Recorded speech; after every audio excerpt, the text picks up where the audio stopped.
Hello everybody, hope you're keeping well. Gary Fernan here for PHOTORECEPTORCELL, and in this video I'm going to show you how to add a timer to your videos using Premiere Pro.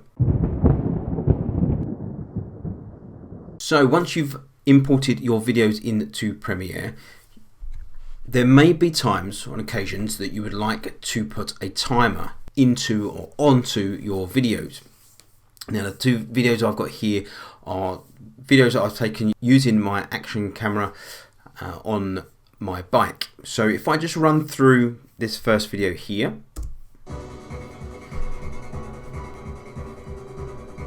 and you can see the timer ticking away. But how did I get that on there? Well, let's move over to the next video here.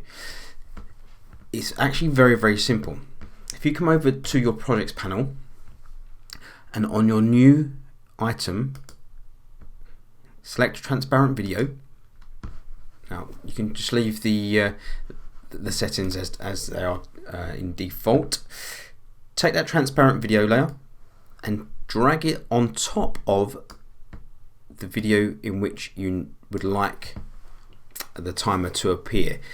Once you've done that, come back over to your project panel here, or however you've got Premiere set up. So if I go to Effects, I'm going to type in time code. I had to think about it then.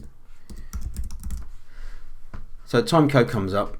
Just drag that onto your transparent video layer, and there you'll see a timer come up. Now you can, using your command panel here, you can change the size and position of your timer as you would with any other layer in Premiere.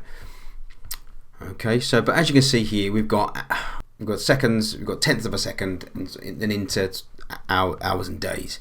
Okay, so we don't necessarily want all of that in there. So if you come back over to your effects tab, type in crop, and then drag that crop onto the transparent video as well. And then using your crop command, I'm just going to drag that from the left and also from the right just until I've got what I would like to be seen. So now if I hit play on that, there you have your timer. And there are other commands you can do. So you've got the size, the opacity. You can adjust the opacity as well if you'd like. But that was just a very quick guide in how you can incorporate a timer into your videos. And then once you've done that, then you can mess about with it and personalize it to your own taste. So folks, I hope that you found that useful. You go out there and you start implementing that into your videos. And I look forward to speaking to you next time.